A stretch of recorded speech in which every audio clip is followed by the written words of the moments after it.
And just like that, we are back. Ladies and gentlemen, welcome to another edition, to another installment of Hashtag Fade to Black. We've been gone for a while, but we here. I'm your Mhm. host, Donnell Lamonte Morris, here with Seep Away, here with Beast Johnson. How y'all gentlemen doing? Doing good, man. How about yourself? Joey, good. That's great. I'm coming off a birthday. First of all, shout out to everybody who sent me birthday wishes. Thank y'all so very, very, very, very much. It means a lot to me. It's great turning 21 again. Gotta keep those good looks up and all that great stuff. But during this week of breaking, getting back to ourselves, how's everybody doing? Mainly you, Seep Away. How was it during the protest? I actually saw that video that you sent. Um, yeah, I had a lot of mixed feelings in Milwaukee. I mean, it was great. Whenever there are people that come out to support your family and they travel from faraway places, um, and they're as fed up as you are, that's you don't want to gather under those circumstances, but it, it was fulfilling that so many people came out and showed the support. I was surprised I got you. at how militant um, a lot of the other speakers were. A lot of people were saying things that I've said quite frequently on this show, so that made me feel less alienated, I think. Um, but on the other hand, at the end of the day, I was like, okay, we gathered together, we marched, we shouted out loudly, but we still don't have the or else part of the demand. There's no follow up on that part, and so um, that's the contrast. Got you. What But and about you, I thought, Beast? and I want to say, I'm I sorry. thought about you, Beast. I thought about you because Curtis Blow uh, uh, um, spoke via a live internet feed. So, Mm-hmm. and then I was like, oh, this is love this part. I Well, shoot. So enough of that. Y'all know what the drill is. Let's go ahead and Mhm. jump into our opening statements. I think it's only right that we start off with you, Seep Away, because it seems like you got a lot to get off your chest and a lot to talk about.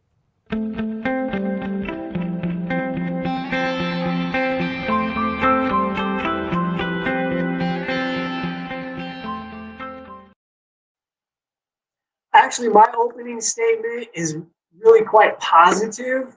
Um, I do a lot of genealogy research on my family and history research. And yesterday and today, I found a lot of records that go all the way back to 1790. I found deed records um, that proved about my ancestors and who owned them and how they were traded.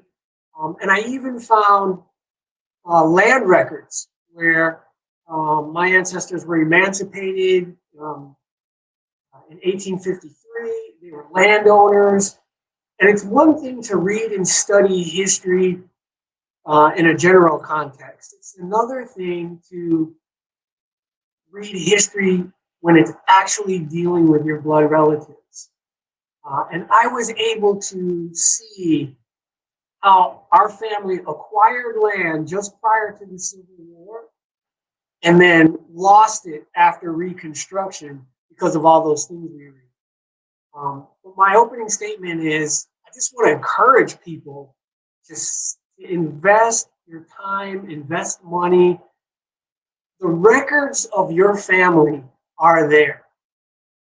We just haven't been taught how to find and access them.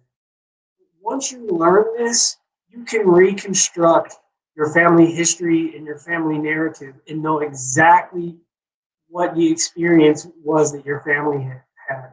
You can develop your own Alex Haley roots novel or book.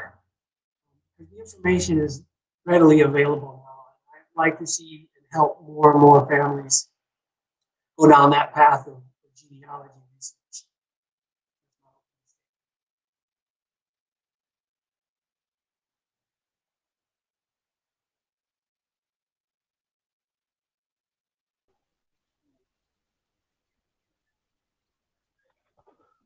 My opening statement is one of a somewhat warning. The second part of the Declaration is coming into effect.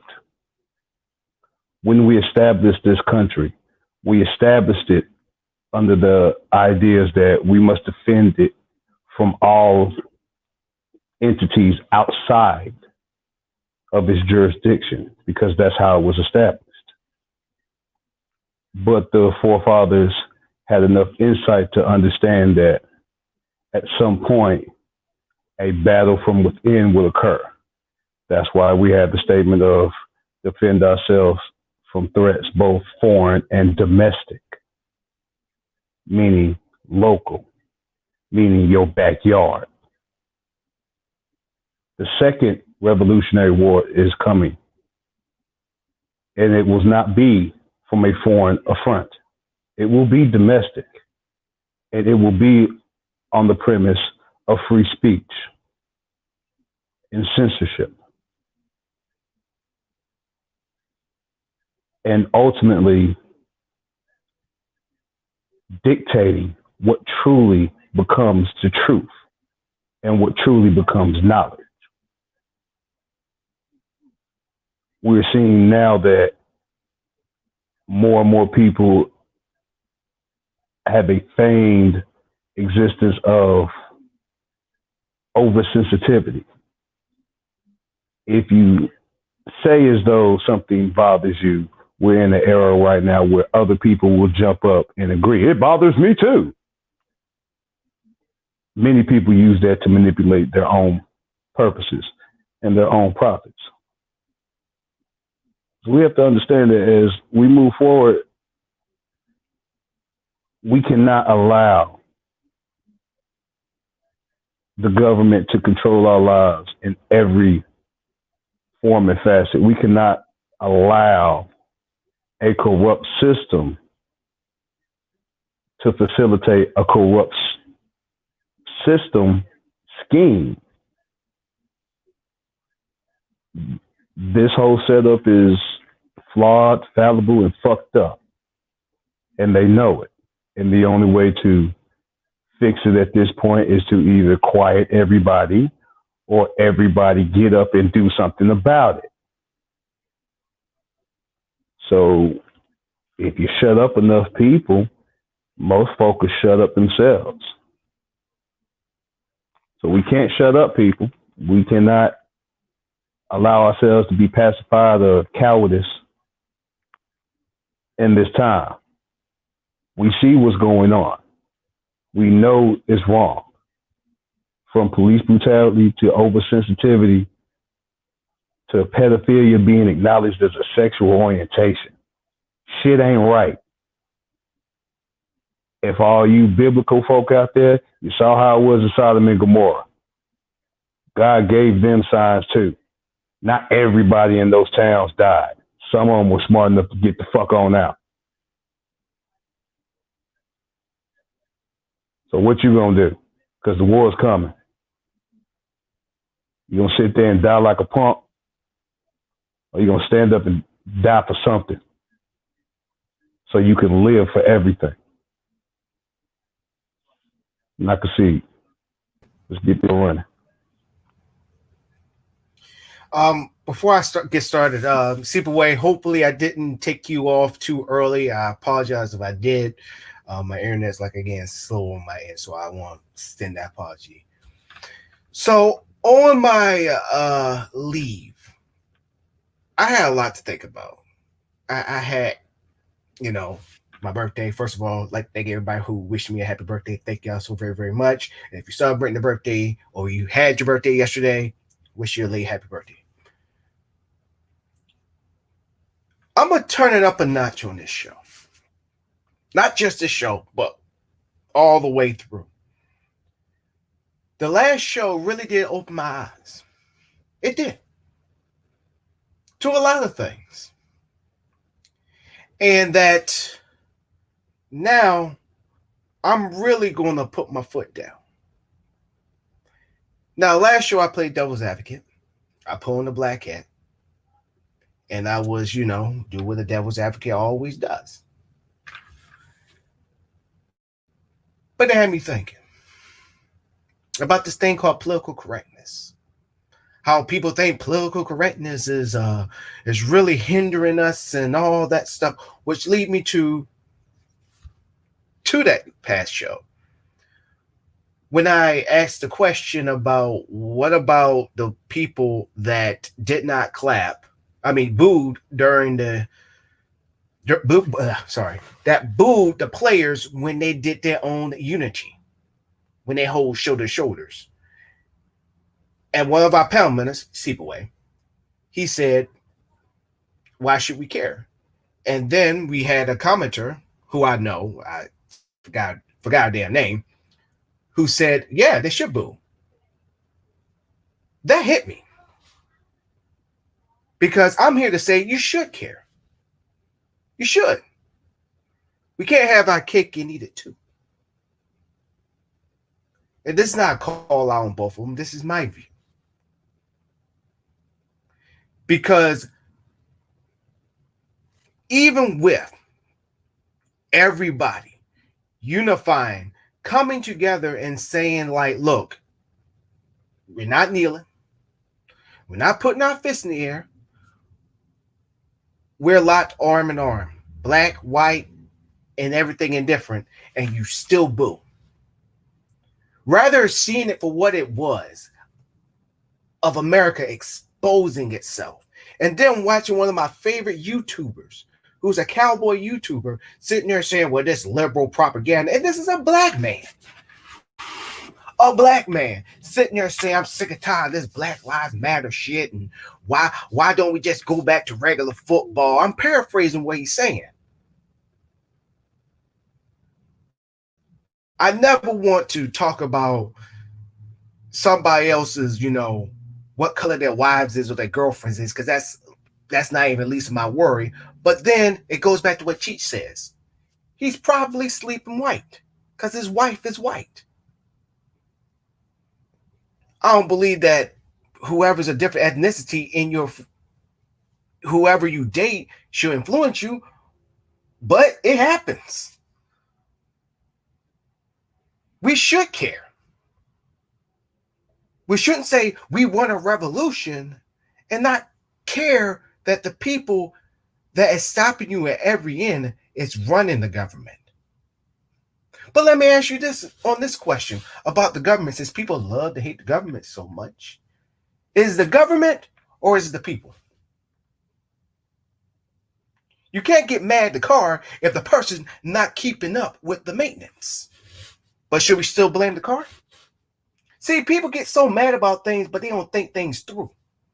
They don't step back and analyze the situation for what it is. Which I'm bringing this all together. Yes, we get mad at the government all day. And, that is ruining people's lives. It's telling us to put on masks. It's telling us to do this. It's telling us to do that. But think about it. Government is doing what it's supposed to do. It's just the people that is running it, making up all the policies, making up all the laws. But people tend to forget about that.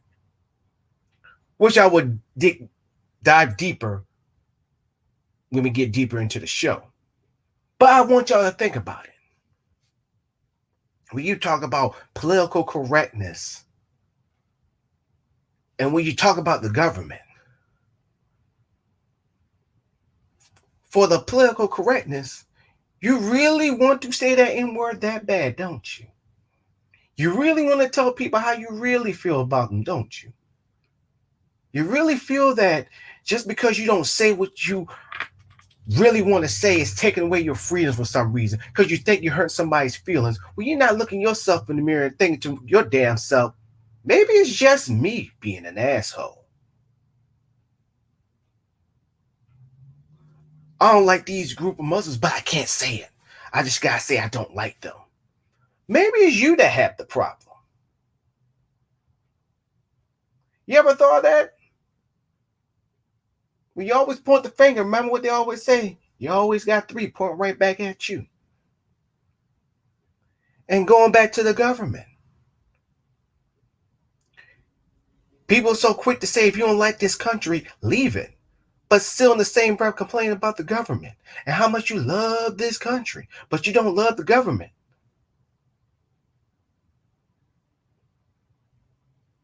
Is it just the government or just the people you elect that get up in there and break your little hearts and have you blaming the other side that's their fault, knowing that's everybody's fault? If people really start thinking clearly on what they're arguing, bitching, and complaining about, they realize 90% of the battle has already been won. The 10% is changing government to benefit the people. And that political correctness is explained thoroughly, and that is more of giving respect to people rather than a hindrance on people's rights. And with that, let's get this show started. Let's go. I'm ready for it. It's been a while, but damn it, let's go.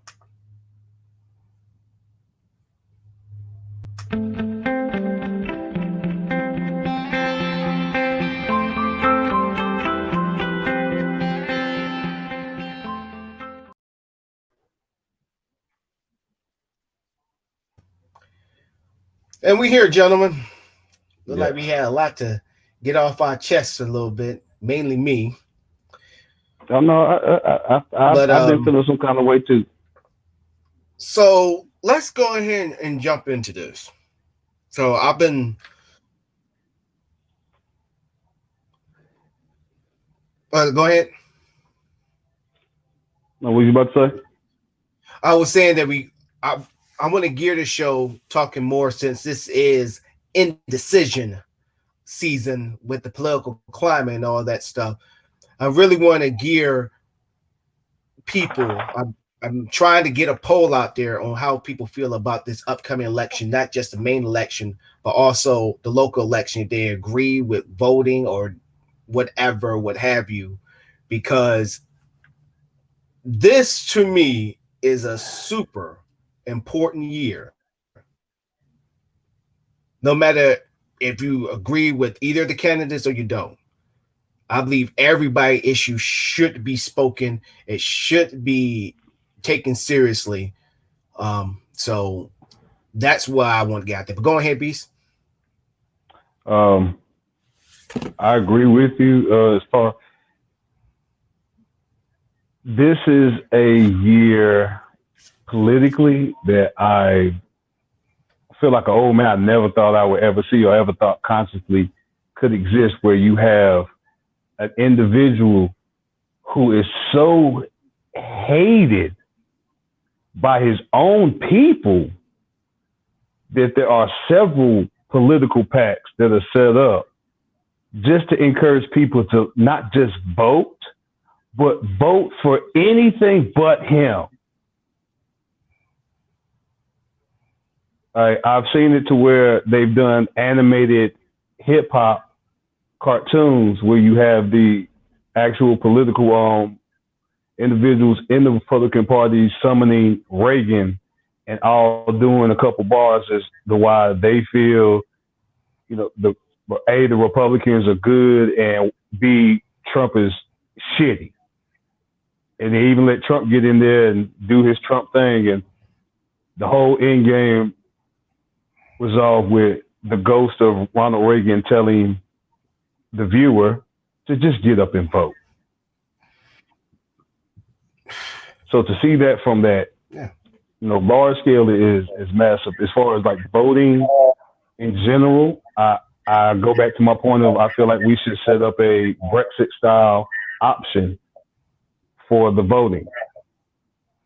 If you want everyone to vote, then you should, everyone feels some kind of way about the political system. You should allow, and just if you don't want people to just riot, give them that option. Y'all don't like it, vote on it. And if everybody feel this way, legally it's in the Constitution. We have that option. Like that's our or else statement in the Constitution set in there. We have the right to rise up and reset the government. And if the government fails us, we can rise up peacefully, or we can rise up like we were taught to.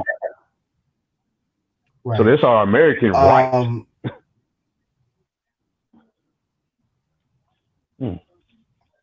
Right. I don't know who this Facebook user is. I think he is who I think he is, but I don't think it's that simple. That's unless they have all the votes in the South. Because it's a Facebook user, I'm not even paying attention to what they're saying. I'm gonna be honest. Because you say Facebook user, I'm not listening to you. So whoever you are, Facebook user, your comments and statements are moot and trivial because you're anonymous. So no matter what you say, you're a troll. Show your name and your face, and I can actually pay attention to what you're saying. Because it says Facebook user, I'm honestly not going to pay attention. I'm not being rude or facetious. I'm just being honest. But how do you feel about the political system right now? Brother Ceaseway, how do you feel about this? This game I'm about to like throw it over there to him too. Well, Beast, I don't agree with what you said, but maybe we're saying it differently. But listen, Trump has his people. It's only half the country that hates and can't stand Trump. Okay? Mm-hmm. The other half of the country loves Trump. Okay? I happen to think that Trump's going to win the election. And I always say this. If you don't know history, you are going to have a completely different perspective from those that do. This is not the first time this has happened. This is just a repeat of right after the Civil War. You had Andrew Johnson, who was a drunk, okay, who started out being one kind of a president and then totally flip-flopped, right? And as a result of his being that kind of person, he was hated vehemently. The country was split. You had entire political factions and forces. You had white people talking about boycotting votes, boycotting Reconstruction. You had white people say, let's sit this out, and if enough of us sit this out, the whole thing will be defaulted. So us talking about vote or not vote right now, this isn't the first time. This is the first time Black people are kind of starting to talk about it. But the country was massively divided, right? During 1860s, during Reconstruction. Every bit is divided now. The only difference is that we have social media and internet and tools where the flux, the entropy in the system is greater. So it's not that people are feeling any different. It's just they can take those feelings and they can input them into the system, and it can be amplified and heard by everyone. So there's a greater entropy in the system that makes it feel like it's more intense. I will also say it's more exposure and it's instant exposure. With the technology, something that happened 50 to 500,000 miles away can be seen by somebody on our coast within an hour of it happened, if not minutes after it happened. So they know that access to the exposure does help intensify these moments and these situations even more. Now, I can't dive too much on who I think is going to win because of my obligations, but I would say this: it's still a toss up. But I agree with the point of when you post something on Facebook, what they say is basically it's forever, no matter if you try to leave or what have you.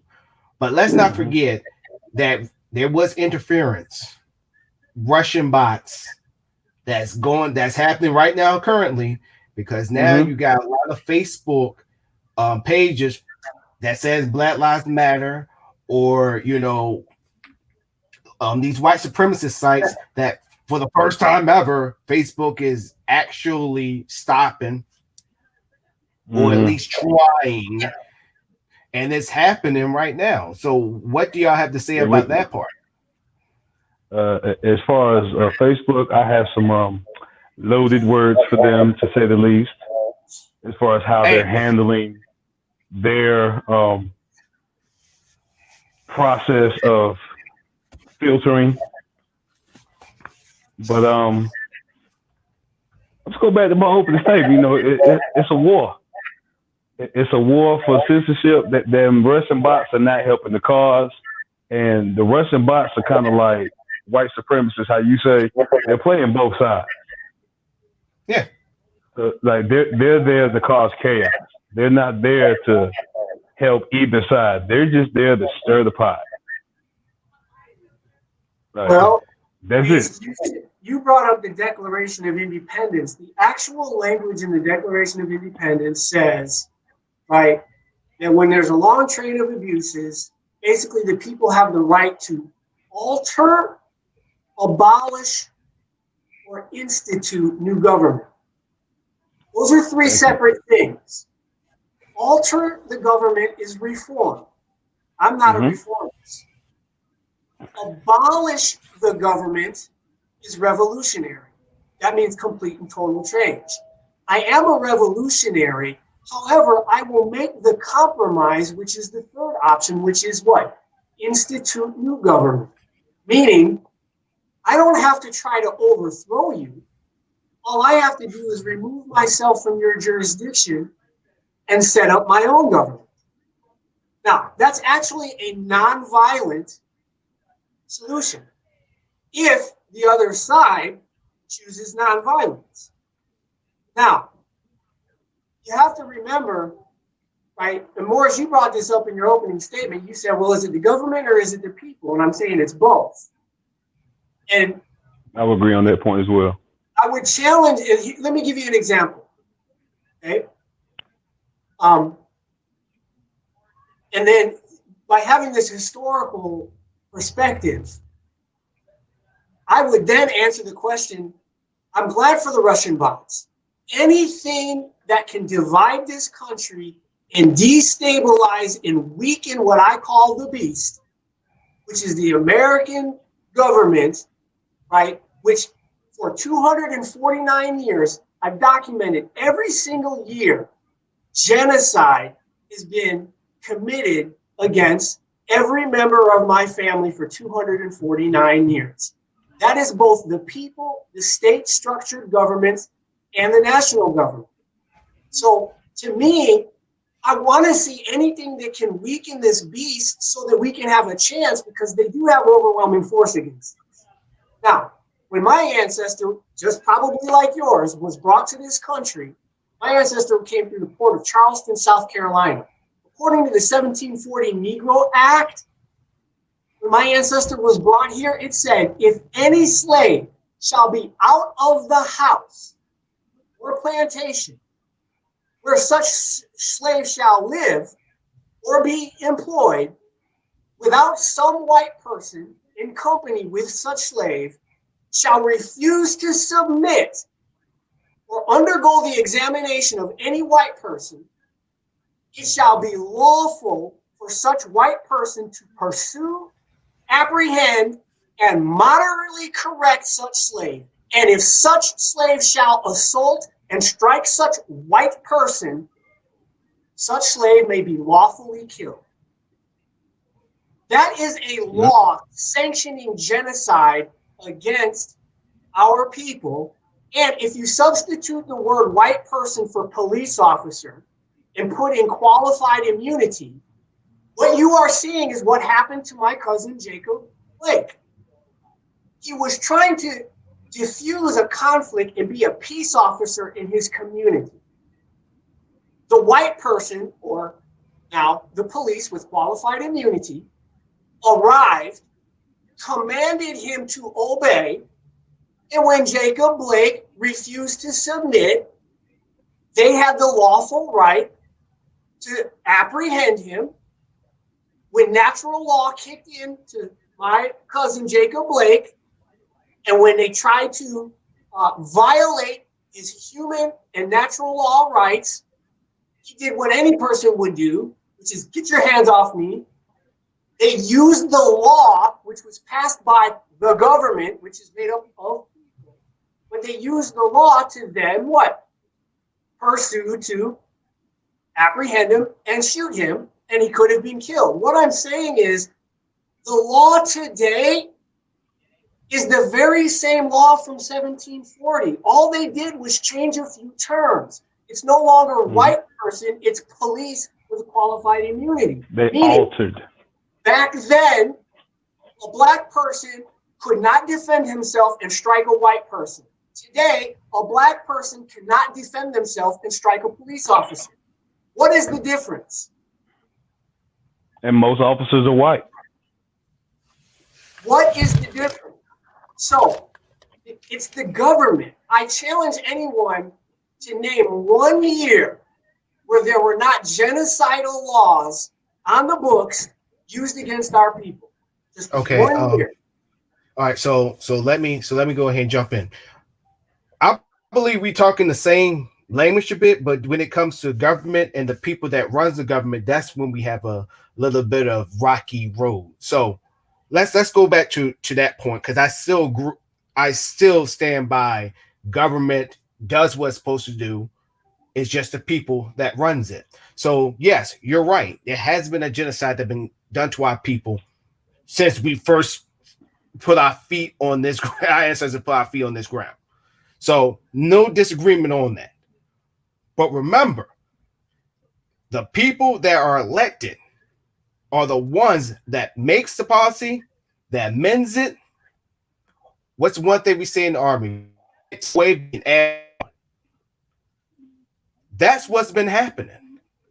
So They're Lord, the ones what is the that government supposed give to us do? these broken dreams. They give us these promises. They give us these things like this is what's going to happen, police reform and all that stuff, and it does not happen. Allow me to offer the balance So on you that. just can't say it's both of them. It's not both. Government is what it's it absolutely is. The American government It is is. dictatorship by fraudulent democracy. But Right? For but at example, the same time, go ahead. I'm sorry. If you don't elect the winner, right? Then what has happened is whoever gets elected has absorbed the sovereign power of the people. Meaning the opposition party that now has control acts as a dictator against all the people who are in opposition to that party. America, a true democracy does not have representatives because it's government by the people themselves. The mere fact that you're electing representatives is saying you don't have a democracy, because a democracy is the people themselves, not representatives. And so when you study political science, you'll find out that this very system is functioning to exercise an authority or power over you in a dictatorial fashion that you voluntarily gave it. Now, the people inside, go ahead, sorry. I was just going to say, go ahead. The people inside the government are serving the corporation. The government is designed, for example, the reason why in 1913 they passed the Federal Reserve Act and created the income tax and the income tax is now the single largest source of revenue for the government, is to fund the government. So the people that get elected serve the corporation, because the United States is a corporation. It has bylaws, it's a contract, it's a constitution. And so they are designed, their job is to figure out ways to get you to work and not pay you the value of the work. Because if they were to pay you the value of your work, there wouldn't be what is called surplus profit for the capitalists to make a profit. So what they have to do is they have to cheat. If the value of your labor is 100 units, they're only going to pay you 50 units, and then they're going to take from you 50 units as their profit and as their taxes. The government salaries and all that they do, the wars, the military is to protect what? The profits, the property of the capitalists. And the capital, these people serve the corporation, which is set up for what? It's all about the property. It has nothing to do with. Unfortunately, listen, if they lied to your parents and didn't teach them, right? Because they lied and didn't teach your grandparents, and then they didn't allow you to learn anything, what makes you think that your understanding of the government is on point? The Black community's total understanding of how this thing is functioning is so far completely erroneous because we've never been properly taught. So we think our natural default is to think that the government is benevolent, even though it's got all these wicked laws. Started out, we were 3/5 of a human, slavery, but we reformed it. So when they changed the language, Malcolm X said it the best. A duck system cannot produce chicken eggs, right? If you have a duck, you're going to produce duck eggs. This system is going to produce what it was designed to produce, which is what it's doing. It's leading to, right, it's a plutocracy. A very small amount of people have all of the wealth and concentrated power, and then the instruments of monopolized force are there not to serve, not for peace, not to serve our community, but to serve the interests of the plutons. Once you understand that, you will cheer anything that helps bring down this system, which is growing to such massive proportions, and it's so overwhelming that a lot of us have this defeatist attitude that this beast can never be defeated. But you have to what? You have to weaken the beast. How do you weaken the beast? One thing you can do politically is remove the veil of legitimacy from it by not voting. Second thing you can do, you can starve the beast by not paying taxes. If 47 million Black people or 150 million all Americans, all the ones that are against Trump, said, you know what, I'm not paying taxes for the next couple of years, then where is the government going to have the money to function? You can bring the government down, but it's going to come from a level of political consciousness. But see, and this is why I'm have to step in when I say that. When you tell people not to vote, like I said, you got a great plan. I never say anything bad about it. You have a great plan. But here's the issue I have. We seem to forget who's in power and who's running it. Let's say they catch wind on what we're about to do. And they come up with the law saying that, well, now y'all can't do this. Y'all can't be your own sovereign nation. And they put the Black farmers, because I know you said something about Black farmers own land, like around millions of land. And they come up with the law saying that, no, y'all can't be your own sovereign nation. Then what? These are things also. Where do they get the authority to determine law? Why can't you determine law? But see, and that's why I'm saying they are the ones that can go and do whatever they want to.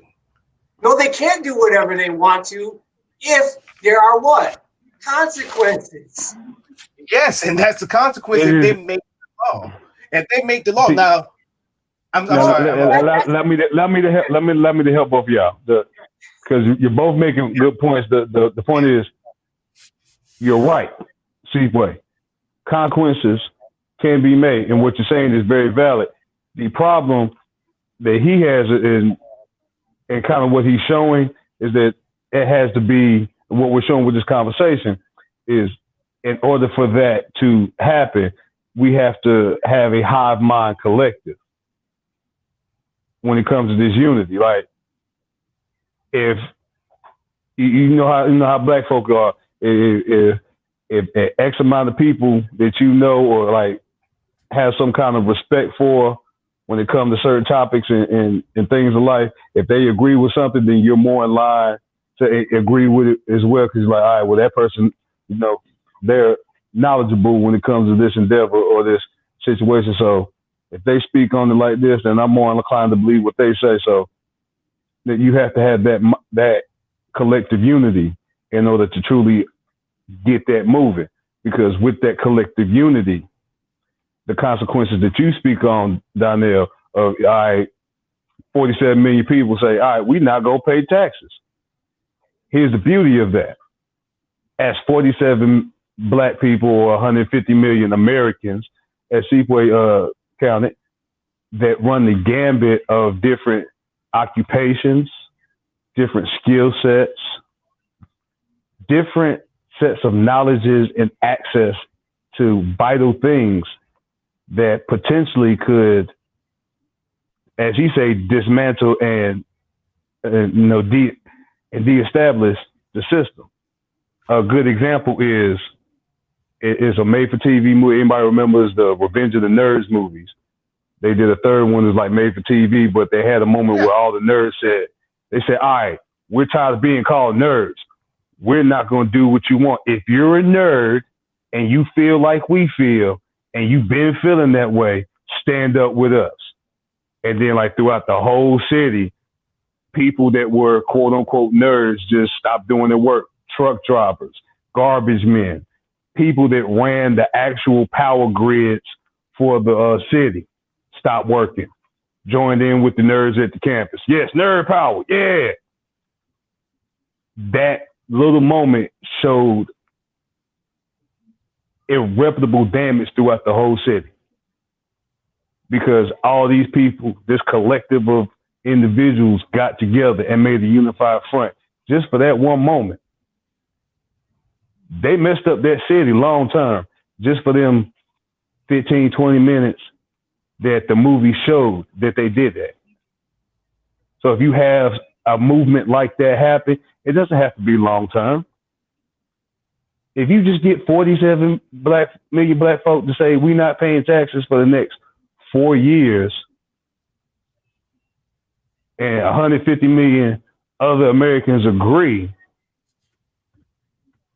it is safe to say that you're going to have a couple of high-powered individuals, influential individuals, highly skilled individuals that fall in there and would not face any type of true consequence and would ensure that those that followed along with them see the same type of treatment. You know, because who's to say I get arrested and I go before the judge, and it's kind of like on that secret society tip. He just give you that look like, this case is without merit, case dismissed, go away. And then he like meets up with me in the lobby somewhere and just kind of give me the nod. Like, I fucks with you, my nigga. You got the juice. And you instantly know, oh shit, he ain't pay his taxes neither. Oh shit. Ah! Yeah. And you go home hype as hell. Like, right. That's what he's talking. That's what Seaway is talking about. So, but to get to that point, we have to get that unity. We have to, in this day and age, we have to make sure everyone understands the full spectrum of what goes into this decision and go into this movement. And that by you doing this, yeah, you may run across some issues, but you're not going to be alone. Like you're officially in the skull and bones. You know, you're lambda, baby. Like you are officially part of a secret society that has the same mindset and goal. And then see, the thing is, I'm not saying all the things they is like I said, this is a great plan. It's a great plan. Like, but here's my thing. Look at how many white people that have been elected got their groups. I'm gonna say once again, excuse me. look at the Tea Party. Look at how they got everybody they wanted, and they got what they wanted. They went up in there, they shot everything. Everything they asked for. If they wanted a freaking TV dinner that night, guess what? They only just didn't get TV dinner. They got everything and then some. This is my other point too. What's Seepaway he made while he was making this point about us learning how politics and government works.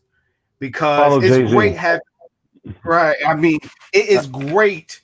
It's great to have, like, us fellas. I think we talked about it the last show where we in the barbershop and we sitting there and chopping it up and sitting there saying, man, you always got that one dude, that one Uncle Leroy on the newspaper. Think he knows that, but man, I seen this long time ago, man. This is gonna be ... Okay, it's great that we give our opinions, but none of us actually look into government to actually look into the politicians that we vote for, the politicians that's actually running, even the ones that lost. So, like, what did they do? Or, like, what's my local government doing?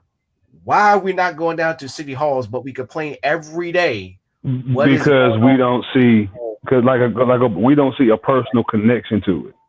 We don't know anyone personally, and if we do, like me, for example, I know I went to school with a young man. His father is a local politician in my area, and I got to know him over the years. Cool dude, but when it comes to politics, he shady as fuck.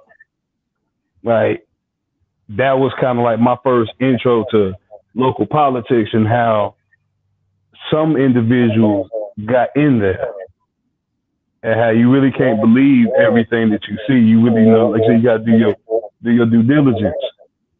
So some people get that taste and they just completely turned off about it. And aside from doing the barbershop talking, they're not gonna do any more in it because they looking at it like, well, shit, he probably dirty just like the other one or other ones I've run across.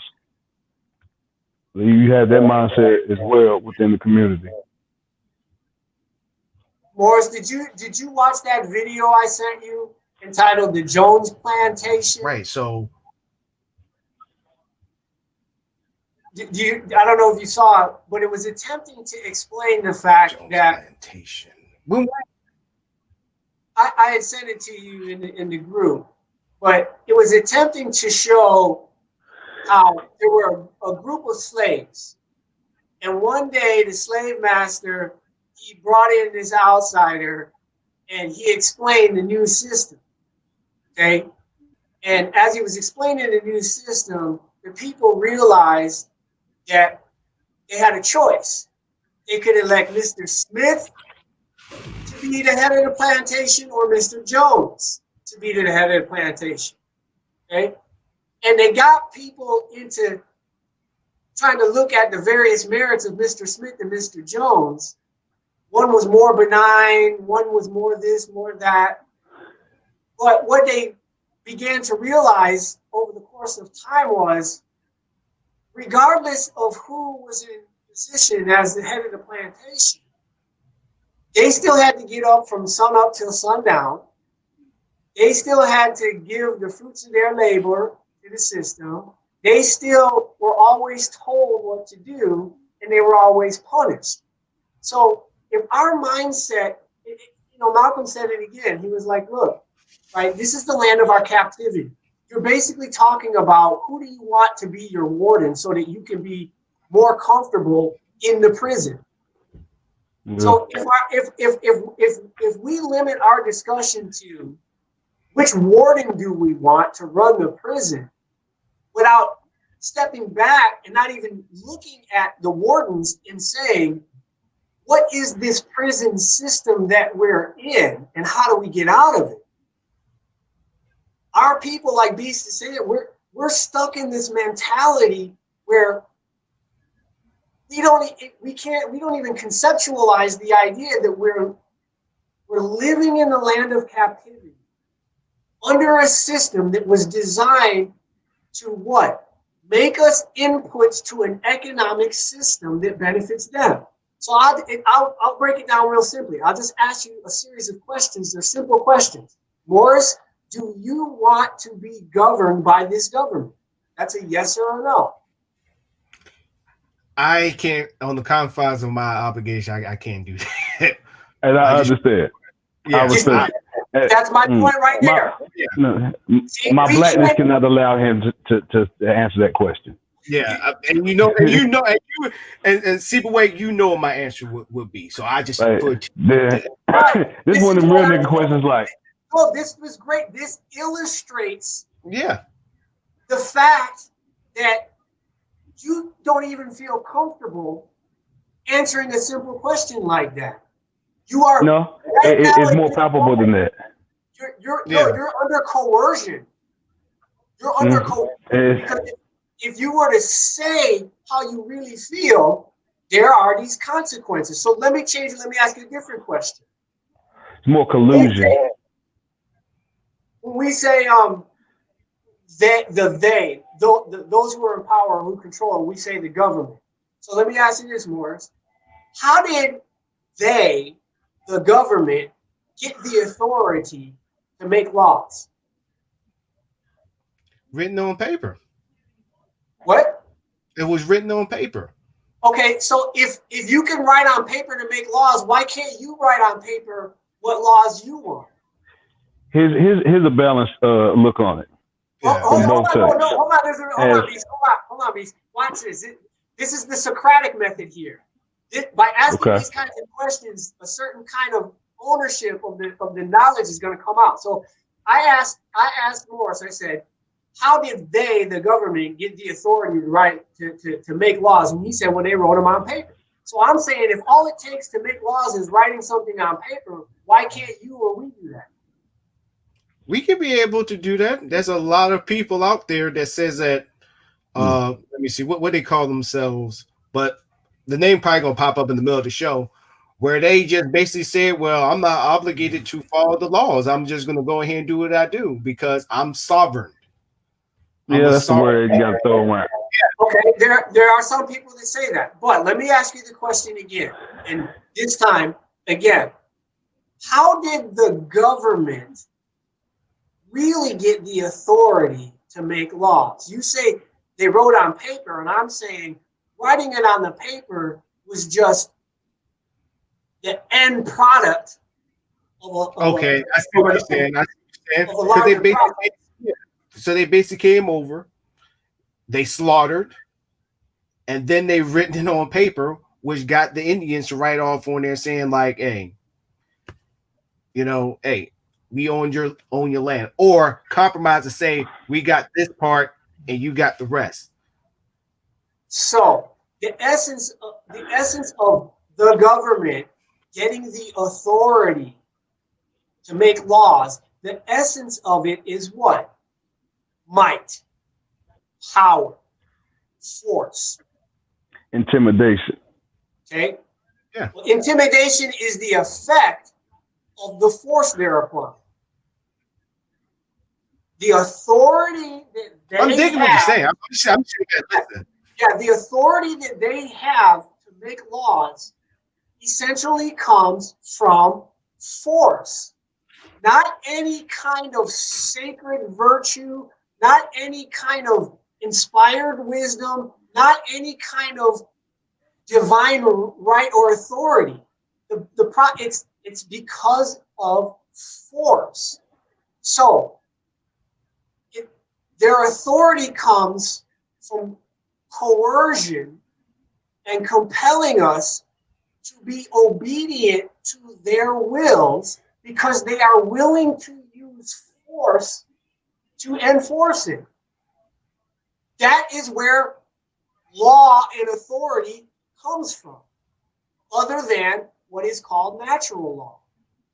At one time in human history, all there was natural law. But then came ecclesiastical law. The church stepped in and started saying that members of the church had to obey a hierarchical order coming from Jesus the Christ, and then the Pope, and then everybody that's subject to them underneath. And this was the beginning of the master-slave paradigm. There's one man, Jesus the Christ, who is the master of law. Everybody must obey. And now, as the representative of Christ, the Pope, as the representative of Christ, now everybody has to obey the Pope. And so, in history, right, the evolution of authority or law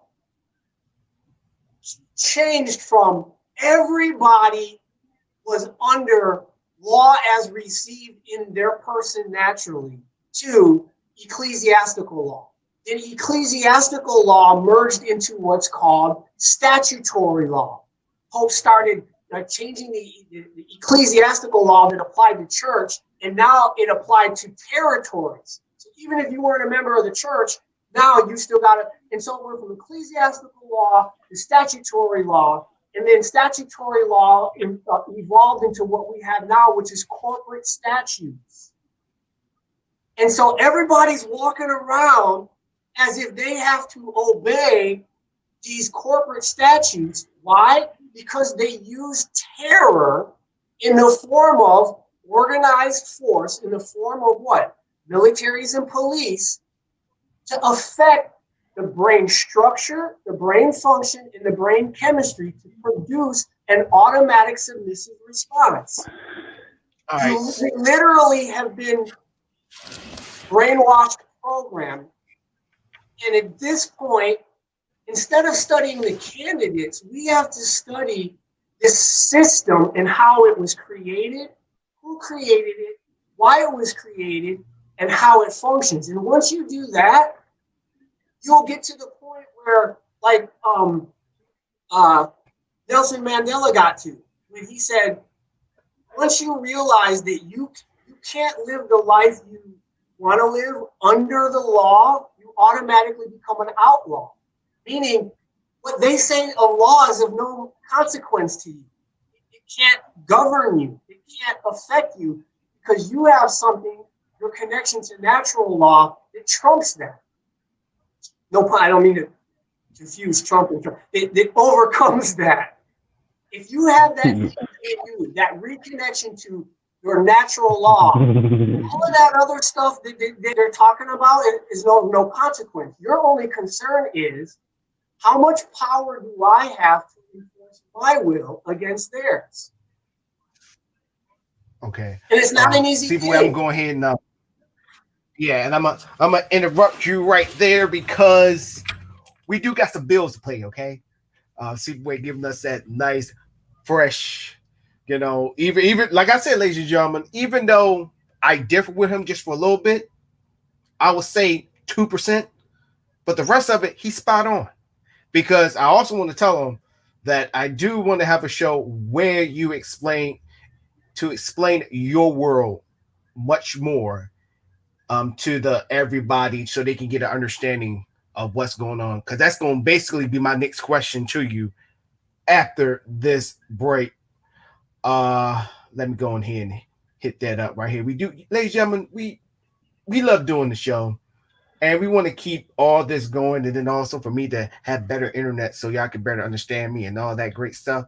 So don't forget to support the show. And we also got some merchandise out there for you, which I will give to you after this break.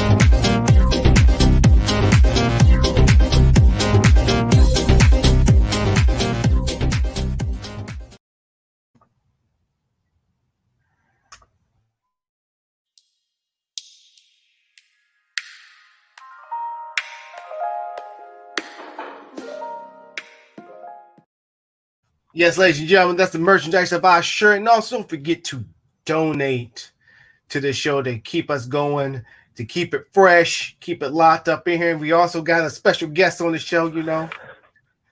I let it slide this time. Next time I'm gonna bring my girlfriend up on here, Sleepaway. But so I'm gonna let Sleepaway. I gotta show my face now. Yeah, like, I will be seen. Yeah. So I'm gonna wait till Sleepaway he gets situated. So Sleepaway, with that part aside of it, we know that this government that we're under, I can say this, is not the best. You know what I really want to say, I'm gonna say it, corrupt. And it's not geared toward people that look like us. So let's say your plan is in fruition. It's happening. We got our own land. What does it look like? Because I'm gonna use that same story that you was just talking about, the two Smith and Jones. You basically you're waking up at crack of dawn, you tending the freaking plantation, you get swiped if you do something wrong. So what does Sleepaway plan in that action? And I'm gonna give you a full screen too. No, wait. That's an interesting first question. I'm not sure I understand it. Is your question basically, right? If we were to have our own government, how would we handle people that don't know how to act? Yes. How every day looked like. Okay. So first and foremost, no, I can't. I'm saying, how would it look like? I think I get what you're saying is saying that it happens and we actually get that land and we are ourselves a sovereign nation. That do we end up with a Jones plantation scenario just amongst ourselves? Do we end up ourselves, choosing to serve two different black masters now? It's entirely possible. I can't answer that. I don't have a crystal ball. It's entirely possible. What I'm saying is that there's a qualitative difference between trying to answer those questions ourselves and taking responsibility for our own future and our own destiny. There's a qualitative difference between being able to do that. Hold on a second. Being able to do that ourselves versus having some other group of people who have a nefarious interest against us answering those questions for us in a way that doesn't have the aspiration to even want to bring us to our full potential. So all those people who are demanding that we have a fully blown answer to what it's going to look like and how this is going to run and how all that's going to run.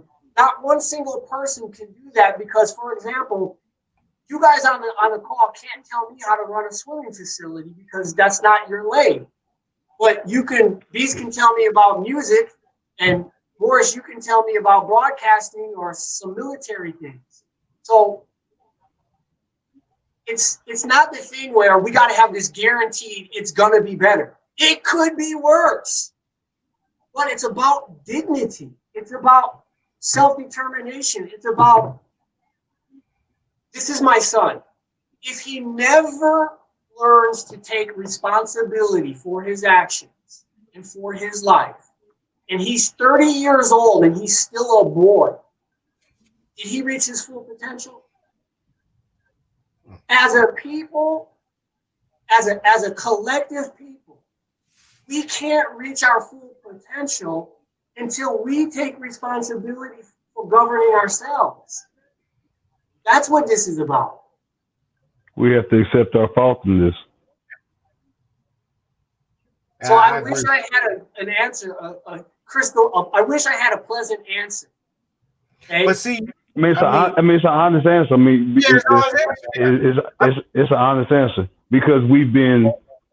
If you take us right now, this era of black people and just plop us in a Wakanda land, it would turn into a Black America. Let's just be honest. Yeah. Because we still have that programming in our heads. We would have to go in there with a fresh consciousness, almost like a blank slate. I mean, to be honest, if something like that were to happen, we would have to approach it apocalyptic almost.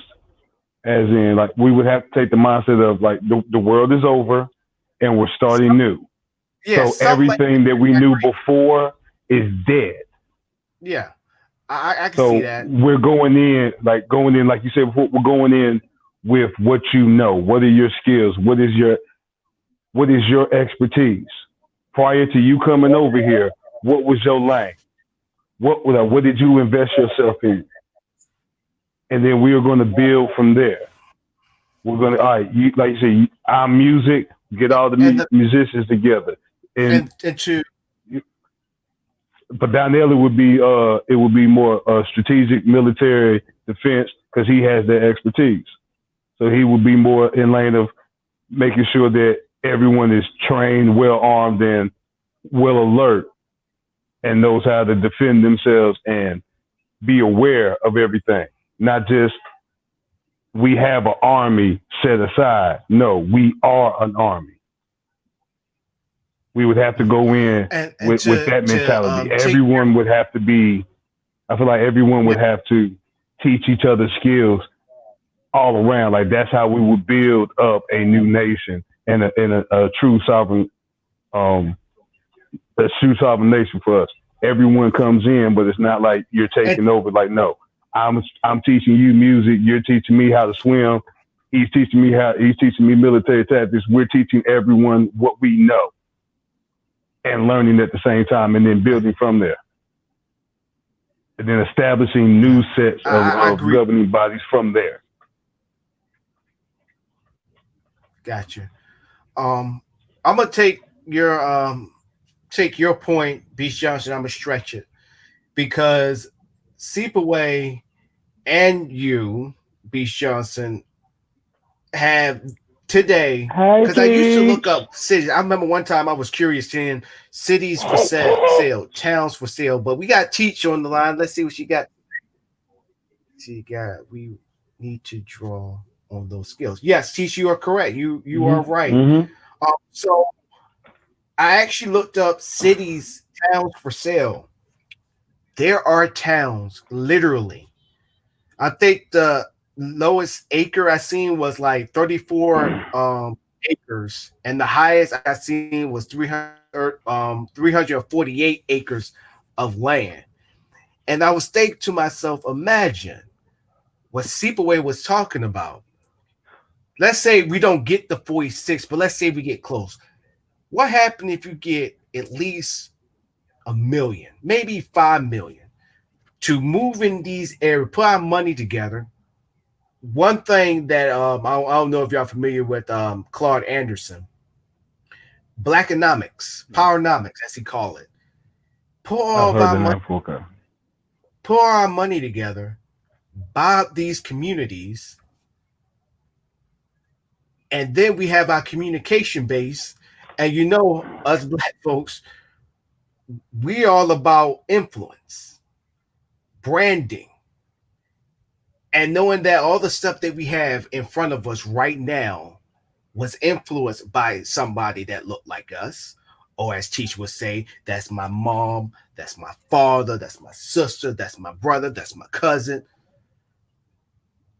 Imagine all that in these neighborhoods, how we will communicate much better with each other, govern ourselves with all the planning and all that stuff.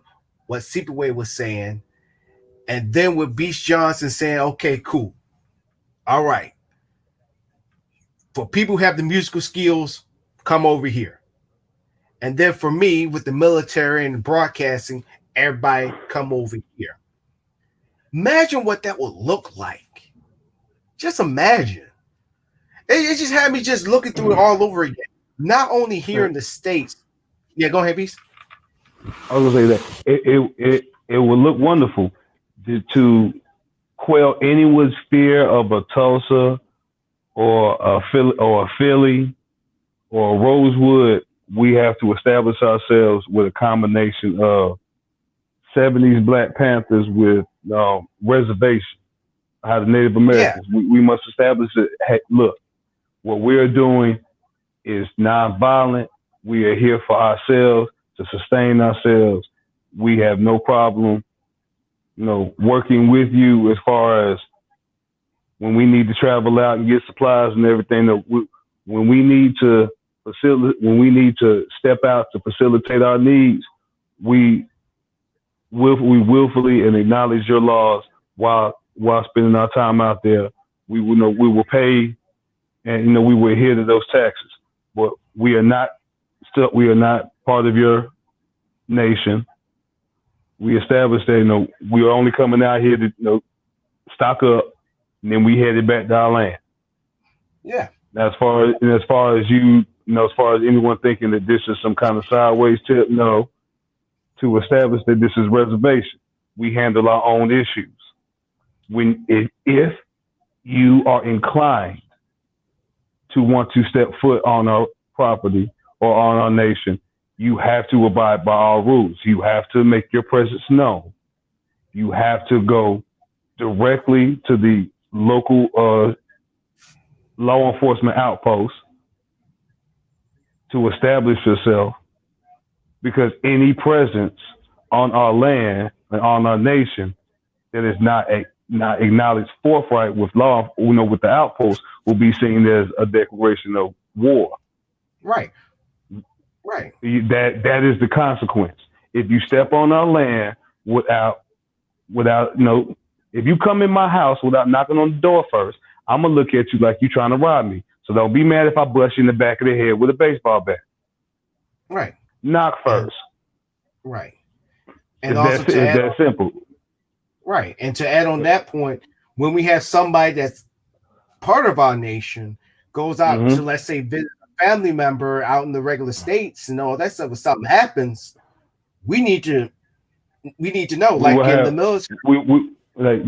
That's what we would go back to pooling.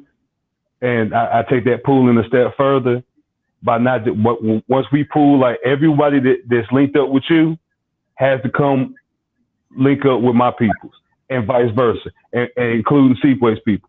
Everybody has to link up. Like we'll make it a checklist. Like you ain't official until you learn the skill sets of everybody in here. Yeah, I believe it should be like heads of state all come together as a collective whole to be like, hey, we're gonna agree with this. Block vote, not even a block vote.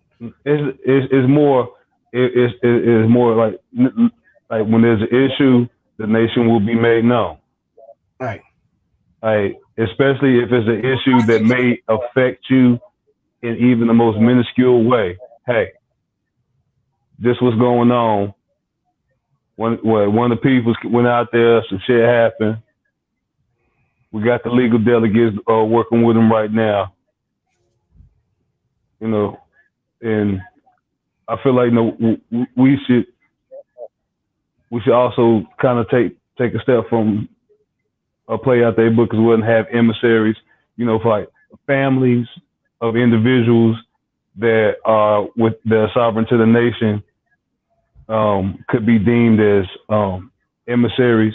So if there's an issue, whether medical, legal, whatever may have you, while they're on U.S. soil, these individuals will be some of the first people to be contacted, almost like case of emergency. They'll be the main ones to handle it. They'll be the main ones to have the right to say, you have the right to arrest them, you have the right to do this, or you have to bring them back to their sovereign nation. Right. Like they will be the go-tos between to help. Instead of having like a one localized area, everyone is included. So even your peoples that are still U.S. citizens, they are now U.S. citizens / they are now U.S. emissaries. Right. Because they have family members who are now part of sovereign nations. Right. Go ahead, sip away. You had something to say? I was going to say it's enlightening for me to realize that we question our capacity to govern ourselves. You know, we can govern every bit as well or every bit as poorly as any other group of people on this planet. There are 209, I think, nations on this planet. For example, I don't think when Israel was being formed, they were sitting back and asking themselves, "Man, can we really do this? Are we gonna be capable of governing ourselves?" Now, governments are good and bad. Okay. Now, let's look at some modern examples. For example, the city of Shenzhen 30 years ago, 3 or 4 decades ago, the city of Shenzhen in China had a population of like 300,000. Now it's like 20 million. And they make like 80% of the electronic parts and goods for the world. Within half a century, 4 decades, we went from a population of 300,000 to tens of millions, 10, 20 million people. So rapid and massive development in terms of that kind of development is possible in the modern world. We may or may not want to go down a path like that. Unfortunately, there's a lot of geopolitical inputs into all of this. We don't live in a world of justice where everybody respects the human rights of everybody else. And then if we say, "Oh, we want to form our own," the world is going to cheer us and say, "Okay, they got it together, and now they're going to take responsibility for themselves. They have no more excuses because they can't say, it's the white supremacists in government because they have their own government, even though white supremacy is still going to exist on the planet and work against our nation in the same way that it has worked against the 54 nations in Africa that have already been through the process and have already learned that one of the pitfalls of self-determination is if people with the imperialist, capitalist, predatory, modern world mindset, if those are the people who come into power, then you have what? Neo-colonialism, which set Africa back for several decades. So do we now conclude and say, "Oh, colonialism was good. They never should have fought for independence because look at the decades of neo-colonialism and the corrupt leadership in Africa now"? I don't think that that's the conclusion we want to come to and say, well, because Africa had this experience, then the rest of the black people around the world in America, South America, Central America, right, Caribbean, y'all shouldn't even try for independence because, look what happened to Africa. No, it's a process. And we have to reinvent ourselves. And going through the process is how we're going to reinvent ourselves. We will make mistakes and either we learn from them or we don't. Now, when we attempted to do this in the late 60s and 70s by taking over the states of Mississippi, Alabama, Louisiana, Georgia, and South Carolina, as always, one of the critical questions was, let's say we do take over this territory, call it the Republic of New Africa. How are we going to defend it? How can we possibly defend ourselves against the might of the United States of Africa? And their solution at that time was geopolitics. The Republic of New Africa sent its president, Robert F. Williams, to China to talk to China, who was supporting us at the time, before all of this Chinese African craziness that's been going on. At one time, we were friends. And the answer was, if we control the states of Mississippi, Louisiana, Georgia, South Carolina, that Gulf territory, if we have our own government, then that means those Gulf waters are part of our control. And there's no reason we can't have a nuclear sub from China sitting in the Gulf and using it as a deterrent against America. Say, look, if you attempt to invade our new nation, we have friends in the world who have the capability of what? second strike capacity and retaliatory strikes. Now, we will need a geopolitical strategy. And this is where Pan-African comes into it. If we have 54 countries in Africa that will stand up for us, and they control the minerals of the world, the cobalt that goes into your cell phones and all those things. If we could unite, then we stand a fighting chance. On our own, of course not. Are our people ready? It's one of those things, it's like burn the boats. You either storm the hill, in military terms, right? If it's a mission objective that you got to accomplish, there's no retreat. You commit fully, you burn the boats, you either go forward and achieve the objective or you die. We as a people have to get to that point, and we won't get to that point if there's not enough of us speaking like this to educate and prepare the people so that they can understand these things. Speaking of understanding those things, I look at that father and son love right there. That's for something. He wants to jump in the conversation. Yeah, no. Look like we got to throw kids in the man. This is my 8-year-old is in the house, and they're around me all the time. So even though they're not paying attention, they're getting it by osmosis. Right? Yeah. They're at least I will attest to that.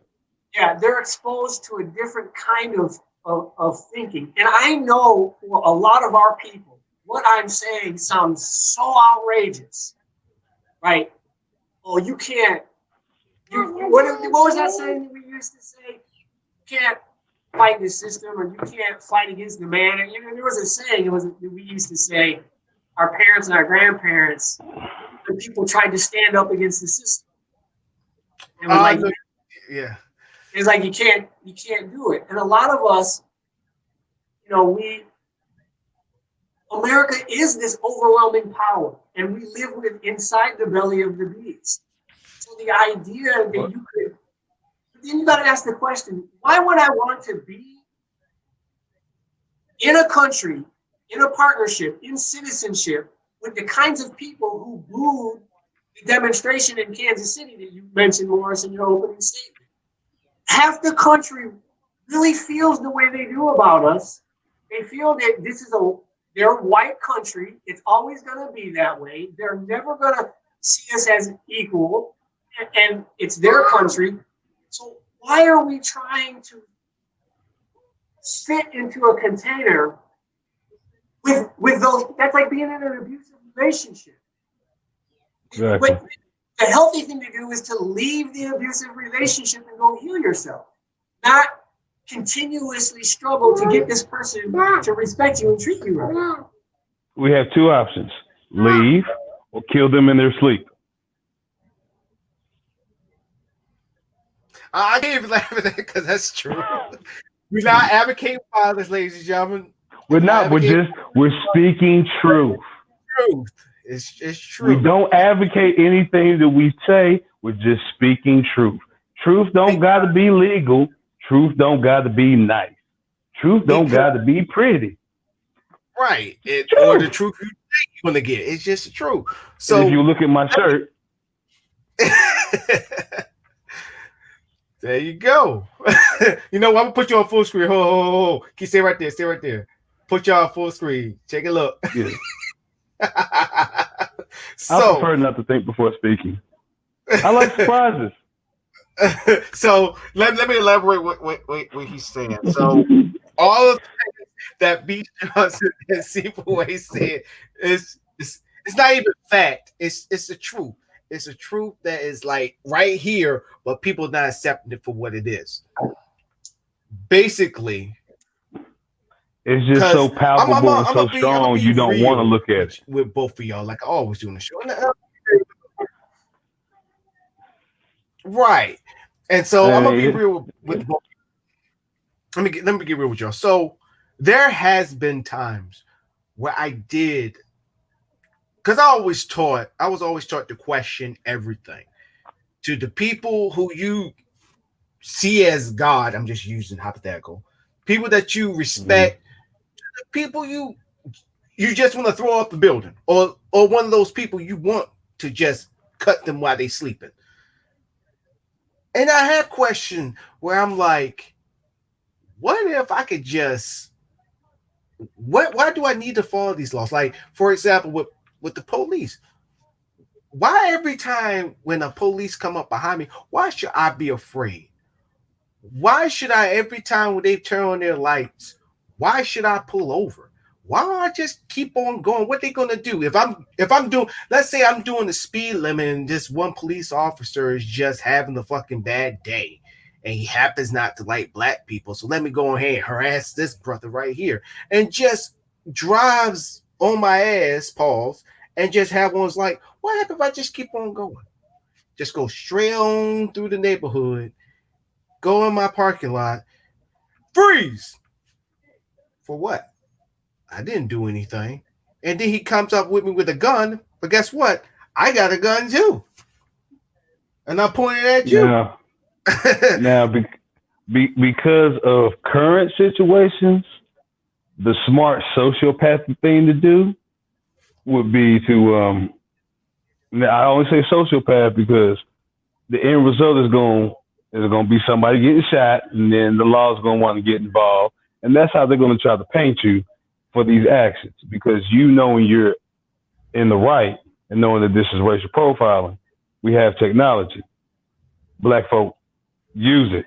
If I'm gonna be shot, I'm gonna make sure I get 1 million views off of it. They gonna know who shot me. Yeah. And they gonna know why I was shot. So I would show y'all see what's going on. I have all my license, everything's good on here. Tags is right. Mm-hmm. No issues with my lights. I'm currently going the speed limit. Yeah, and to be fair, I think we all had that time of questioning of like, if I'm more powerful than I am. You know, I think we all have that question. Like, because of the whole, it depends on the situation. Because of the whole strength of the game and how its presence is so terrifying. You start running scenarios in your head. Like if I run from this cat, what's the best plot? What's the best course of action to get away from him unseen without any? Like you start thinking like how much information is visible to him right now. Like are the tags in my name? Okay, shit. If I run from this dude. I got to be able to get away from him without any visual trace back to me. That way I could say that my car was stolen. I can say, I let one of my homeboys drive it, and then this nigga said he got stolen. Make up some lie for why my car is out. As long as he don't visually see me, is there a chance for me to get away?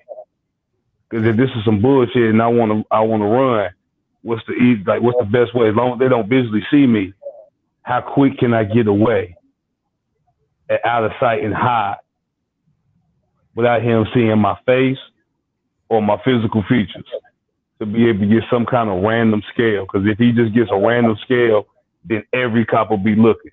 I'm 6 foot, dark skinned, and now I have dreads. Anytime they look anytime somebody of this stature does a crime, I got to hide out my house. I can't even go up to the damn corner store. Okay. Again, let's go back to the fact that when your ancestor was brought here, like 1740, listen to this law again. This is the Negro Act of 1740, South Carolina.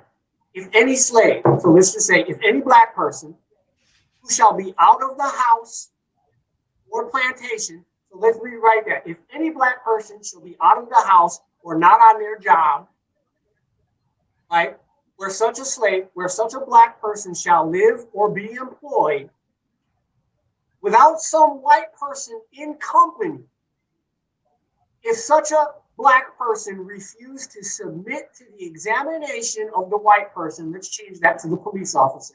If such a black person refused to submit to the examination, let me see your license and registration. What are you doing? Who are you visiting? You live in this apartment complex? That's the examination.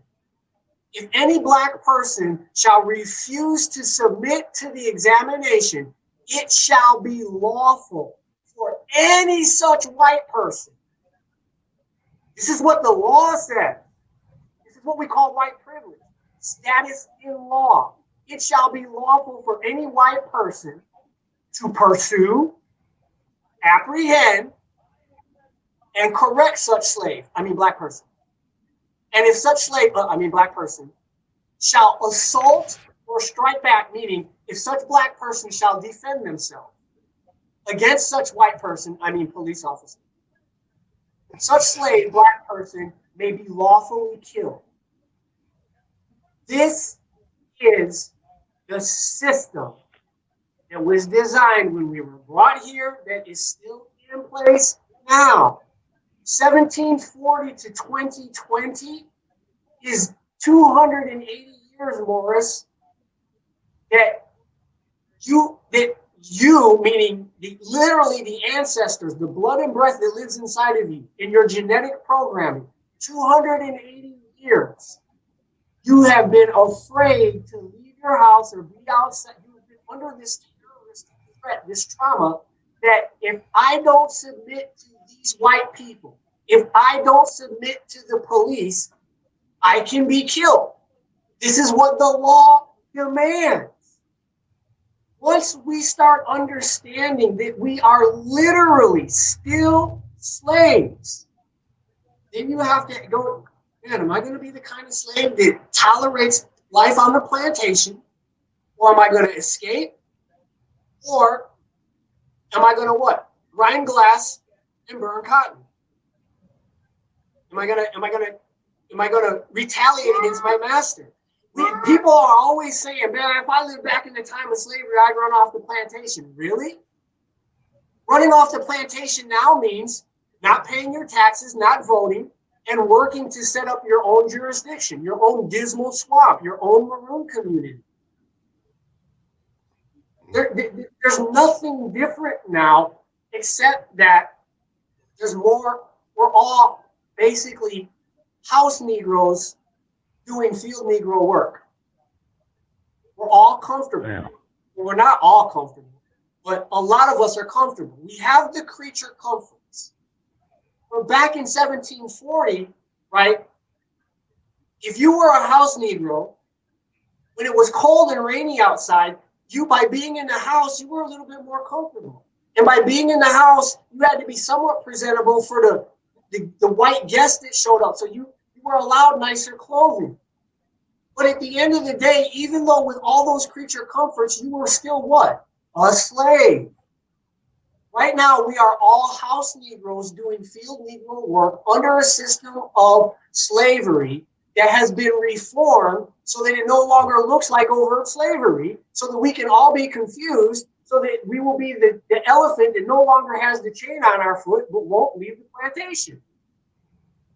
And because none of us have studied, if we want to talk about law, if we're going to be so subservient to domestic law, why don't we learn international law and be subservient to that? Because under international law, right, it's a totally different framework. But there's no money in international law. There's no international law programs set up for African-American self-determination at the universities. The only people that study this are people that have to sacrifice so much to learn it, and then those people don't have a platform, and then when they speak, the average black person thinks they're crazy. Well, that's why I'm happy that I created this platform and got people like you, Sipaway. If you know anybody that needs a platform, that needs to get that word out, tell them to come on the show. Good, because I'm bringing them. I'm bringing them. Because everybody, you heard enough about this, I'm repeating myself now. I'm going to invite some of my other people. But when I read I went back. I went back He and was quick with it too. He said, "Oh, I got you, pimping. I got you. I got tall ones. I got short ones. I got some thick ones. I got slim ones. I got one to be speaking that Creole, but you got to watch it now." When I went back and what I tried to do was I tried to make a list of every quote unquote slave law in every year where my patriarchs lived. So for a while we lived in South Carolina, then we was North Carolina, right? And so I made a list of all of these kinds of laws that were used every single year against my family. And so if it's good for my family, it's good for every black family because it was the same thing. Anybody that lived in North Carolina is good, right? Mm-hmm. In the process of doing that, it hurt me so bad to see so clearly how the system hasn't changed. And to have to admit I am still a slave. And it provokes your consciousness because we like to think that slavery is ended, but then when you come to the realization, right, this is the same law. A white police, or a black one for that matter, a police officer can come to where I live, question me, violate my human rights and dignity. And if I don't submit, they can kill me and they still won't be prosecuted in 2020. All they did was change the law from where it said white person to making it say police with qualified immunity. Otherwise, it's substantially the essence of the law is this. When I started realizing, studying what's called the International Covenant on the Prevention and Punishment of Genocide, and I started understanding what genocide is. Genocide, right, is not just killing members of the group. It's transferring children of one group to another group. It's designing systems calculated to prevent the full development of a group. When you go and you study all of the laws of the United States from even before it became the United States, when it was just 13 colonies till today, the entire framework of the legal system is genocidal. All those redlining laws were designed to what? Create conditions that prevent the full development of our people. So redlining is a form of genocide. Once you start to understand this, you are like, why am I voting to continue a legal system of genocide? Who cares whether it's Trump or Biden in office? Neither one of them is going to end the system of genocide against them. They're not going to do that it. part. It's so hard for our people to come to terms with that because of the programming. So who's going to take the hours and spend the money to get these books and try to find these legal teachers? If you have to do all this work on your own, and I know because I've spent. It's more than that. It's more than that. Who's going to take the toll on the soul to be able? Because you have individuals that took that time, the academic route, to attain that knowledge. But then you have individuals that took the more soulful path, yes, which is paved with good intentions and hellish results. Yes. More of a trial by fire type of knowledge. You know, what they call hands-on, street smarts. I know brothers. Is in flight. Yeah, like if I use for example to explain, because I know a lot of hood dudes that used to work in my former job, and they would complain why the supervisors doing them the way they doing, why they not feeling like they getting the money they deserve.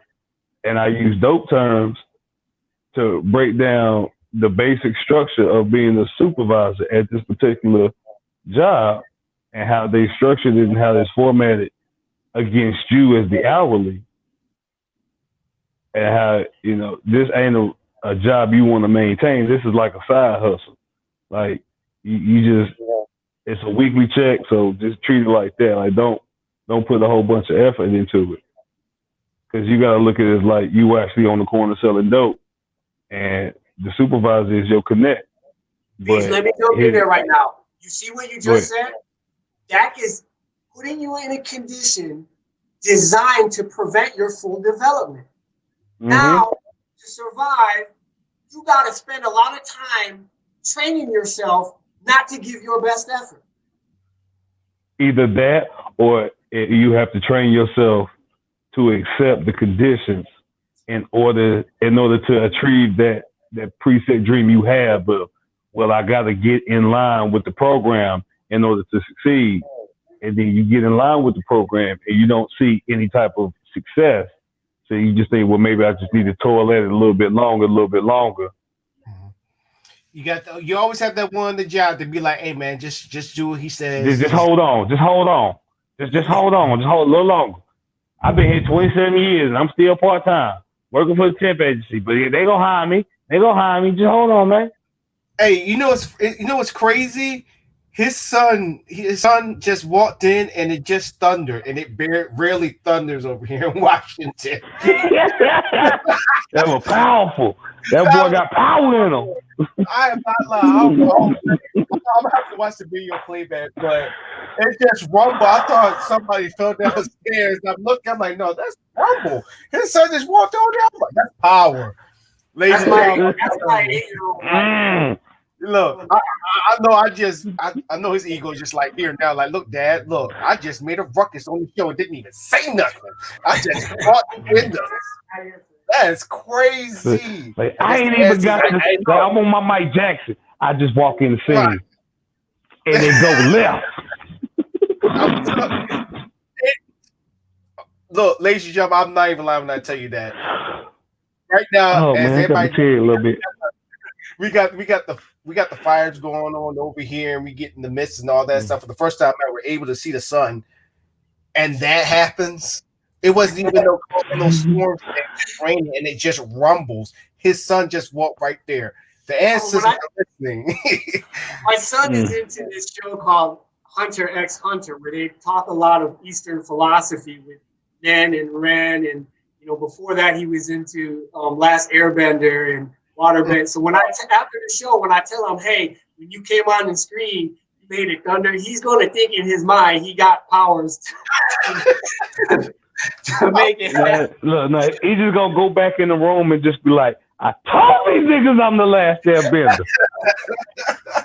Look, I'm like, I can't wait to Earth Bend. I can't wait. But again, I was telling my son, I said, look, you're watching these cartoons. And in these cartoons, the plot line basically is a small group of people who have honor and virtue, who are willing to train themselves in order to go against overwhelming odds, to stand up for what they believe in.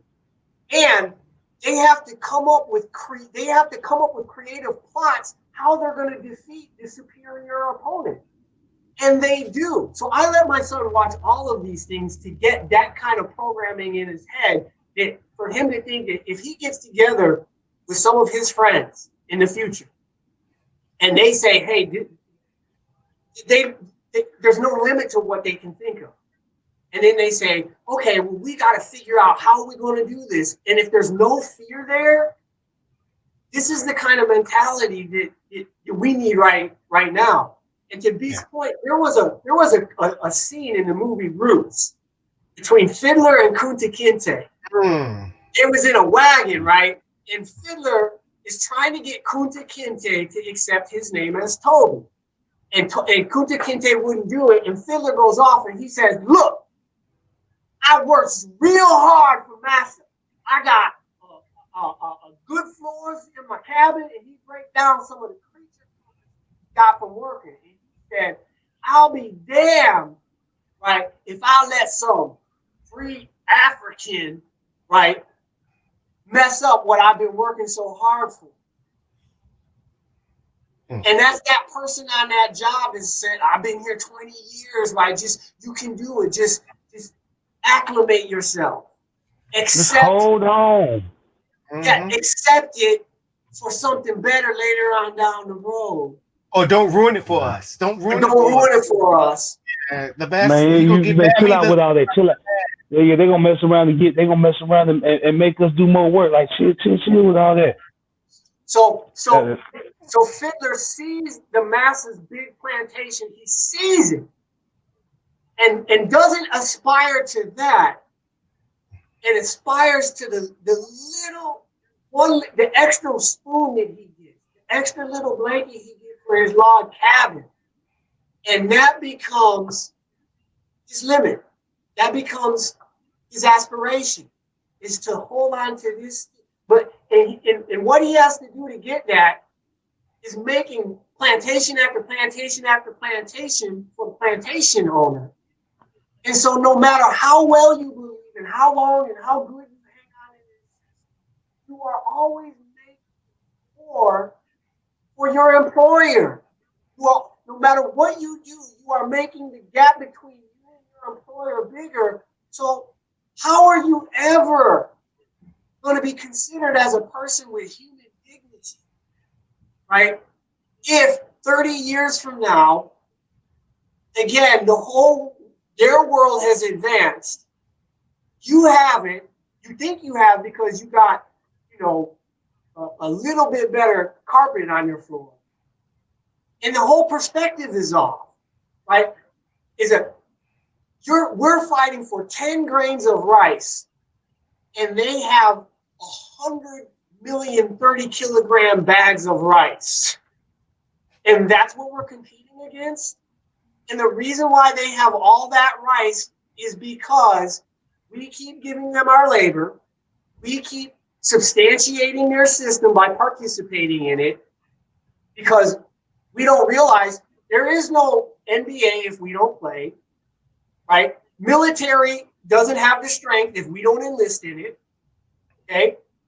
The systems that keep, when they say law and order, the systems that keep their order functioning don't function if we remove ourselves from it. Their entire system falls down if we remove ourselves from it. And we have to keep drilling over and over and over and over again in our people, like they do in Hunter x Hunter. It's like we plotting. Yes, we can do it. We can weaken the beast if we all do this and we all do this and this is what's going to happen to them. And then at that moment, every strike. Speaking on that, Superway, we're gonna have to stop on that point. We have hit the final part of the show. We always leave on some good points. We gotta continue. We gonna continue this on. We could continue this on Monday when we have Mr. O. Hopefully, teach. She be there, and the rumblings again. The gods, our ancestors are hearing us. It's rumbling over here. I'm telling you. Superway, you saying some stuff, man. Beast Johnson, you saying some stuff. I'm saying some stuff. I'm telling you, it's the first time ever I ever hear a rumble. I mean, I really be feeling like, this. I don't know if y'all be feeling it too, Pauls. It's like, it's that energy, like we get it.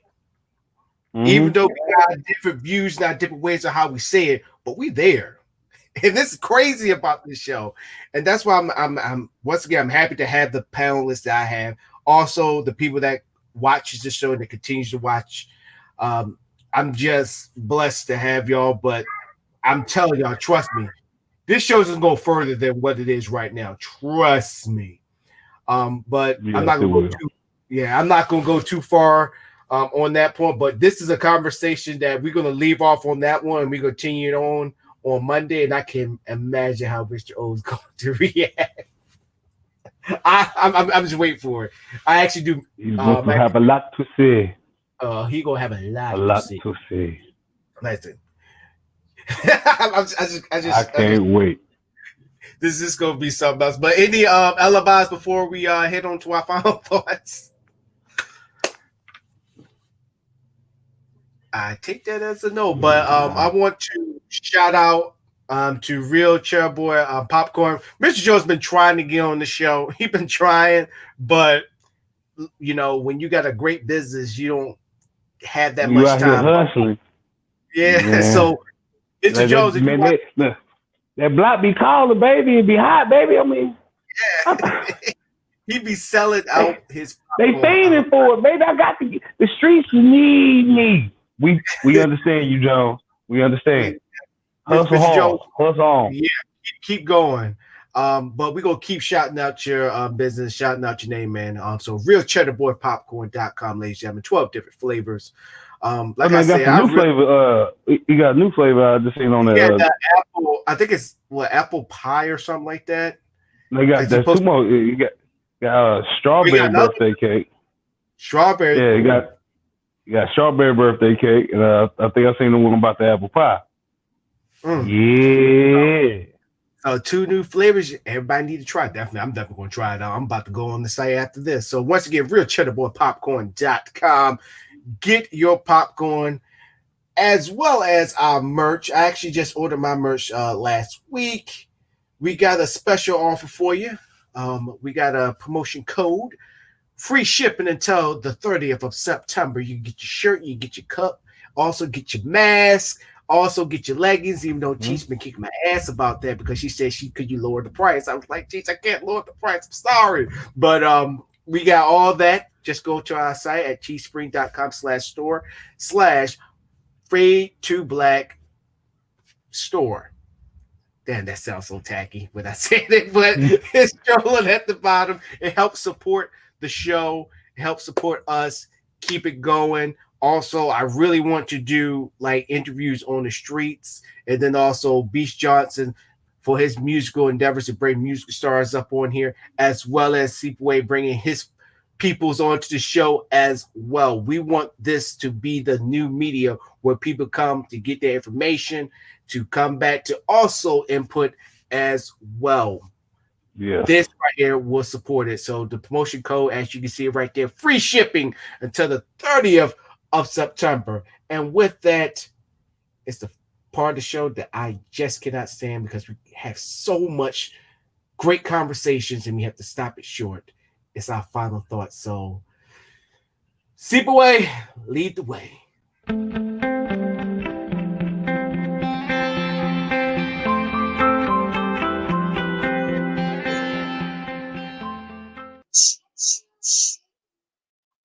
So for my final thought, it's about government. The instrument of government is the prime political problem confronting human communities.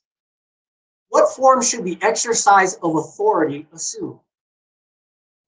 How ought societies to organize themselves politically in the modern world? Even conflict within the family is often the result of the failure to resolve this problem of authority.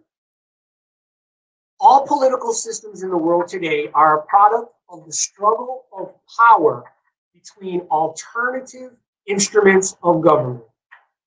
This struggle may be peaceful or armed, as is evidenced among classes, sects, tribes, parties, or individuals. The outcome is always the victory of a particular governing structure, be it that of an individual, group, party, or class. And the defeat, it is always the defeat of the people, the defeat of genuine democracy.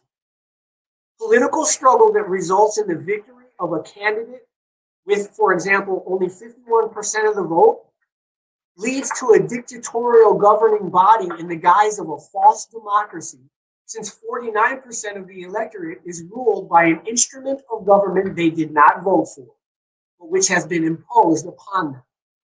Such is dictatorship. So my final thought is, be a philosopher.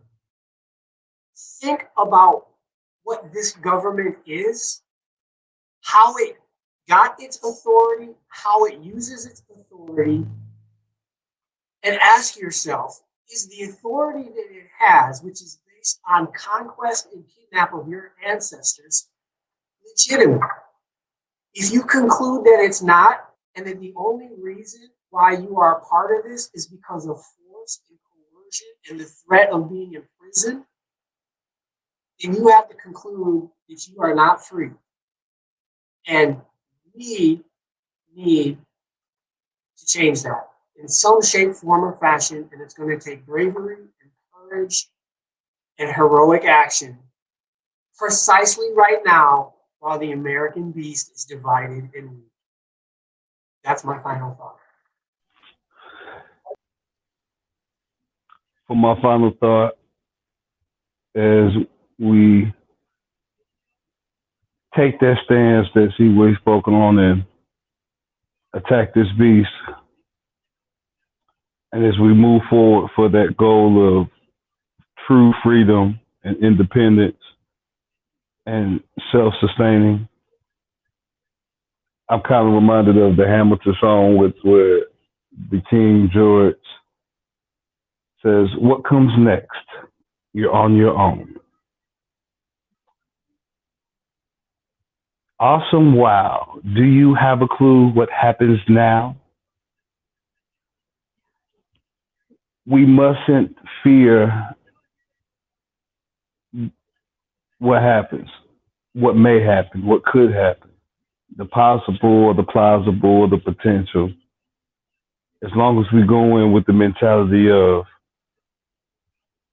be better than that before us. Take the benefits, the true overall benefits, the benefits of the people, and continue that while reconstructing all that did not suit us, all that was corrupt, all that was flawed and fallible, and either exercise it or restructure it to fit in with the new regime and the new order of things.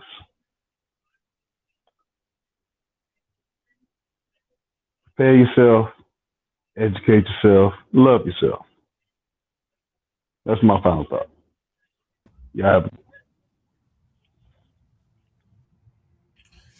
Ladies and gentlemen, for my final thought, is a big super shout out to my panel for today. It seems like every time you get us three together, something amazing always happens. I want to put that out real quick. No offense to Mr. O. It's great when all four of us are here. And no offense to teaching either. When we are all in the show, great things happen. But it seems like every time it's just the three of us, something crazy special happens. I just want to put that out there. But I'm going to sum up the things for me for this show that y'all should take home. Number one, question everything. Number two, do your research.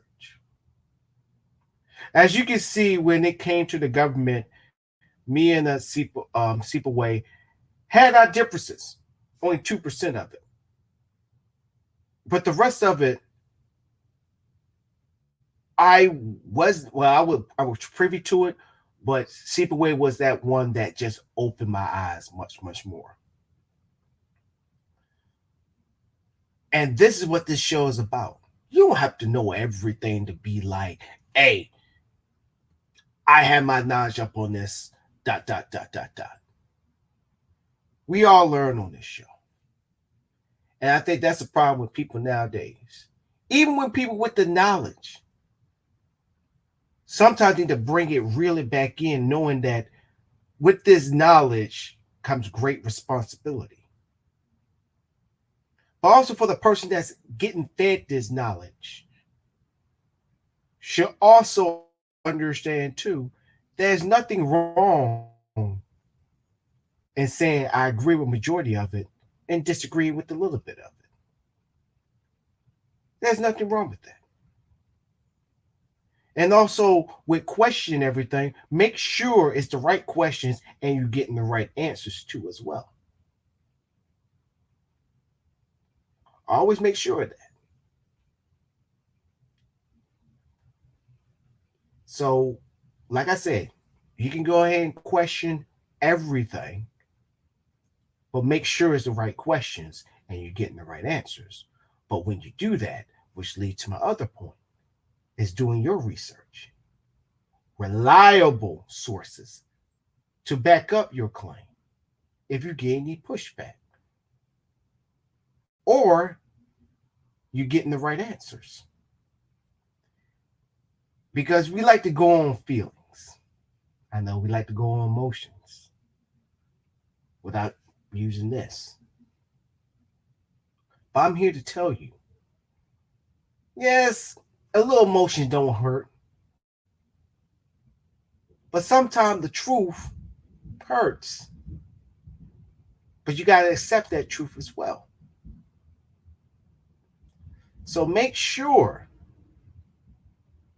when you do your reliable research, when you go to reliable research to get to the truth, to ask the right questions, that you know what answers you're looking for. So be careful. Don't go by the first thing you see that fits your narrative, and then you question it, and then you don't like the answer because you're asking all the wrong questions. Or you asking all the right questions and accepting all the wrong answers. So make sure, as a first sergeant will always tell me, have your ducks in a row. And I also want, once again, to thank each and every one of you who tune in and watches this show. But Kerry, I keep shouting you out, dog. I got to find a way to reward you for tuning into the show and all that great stuff. But once again, another great show. And that will be my final thought. Let me bring the fellas back on in. Once again, there's always something special that happens amongst us all the time. I don't know why. Hopefully, Teach don't get jealous. I hope Mr. O don't look at this guy. No. It's great when I'm on the show. So we know that. We need Teach. We need that. It's unbalanced, right? It's a lot of going on here. The divine feminine presence. So. And before we go, Teach, she did say that she wanted her own island. Teach, I'm gonna pull full screen on me real quick. Teach, when I was looking for towns for sale, Belize actually have an island that's actually for sale.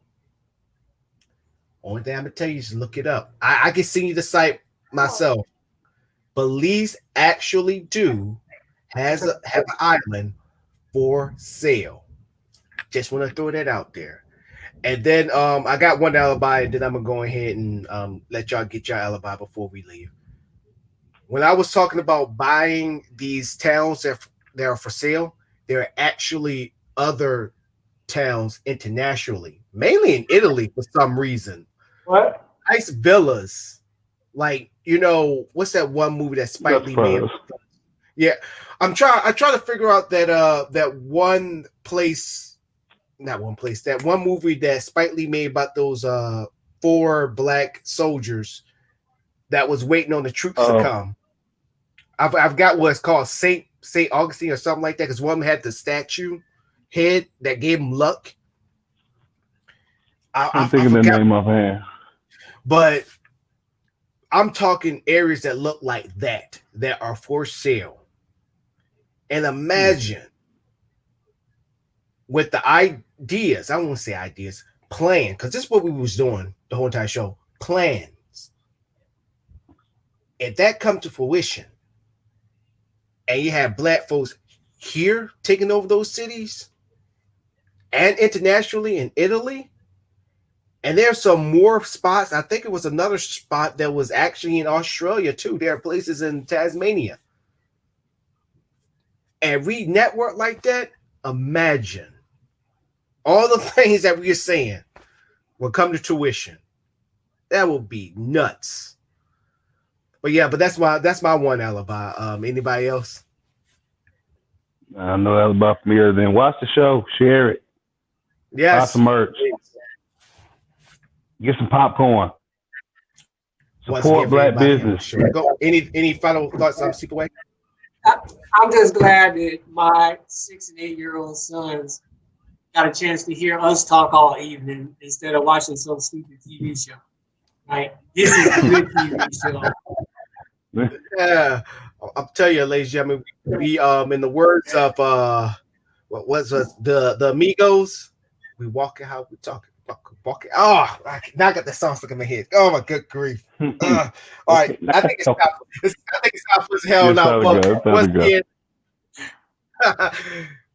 once again, to my panel, Seep Away, East Johnson, and me, y'all host, Donnell Lamonte Morris. Thank y'all for tuning in. We will be back on Monday, and I believe Mr. O is going to be on the show, and hopefully crossing our fingers. I probably have to adjust the time, but I'll let y'all know. Teach will be joining us, hopefully. But once again, thank y'all for tuning in. It's time for us to be out.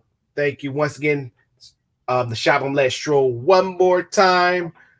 Yeah. Get some merch for the show to help support us. We want to do more than just sit behind the camera. We want to upload videos and have our own commentary and all that stuff. Once again, Stroll, teespring.com/store/fade to black-store with the code to get free shipping. Once again, ladies and gentlemen, enjoy y'all weekend. I'd like to thank my panel once again. Thank everybody for tuning in. But we got to go. Bye-bye, y'all. Bye.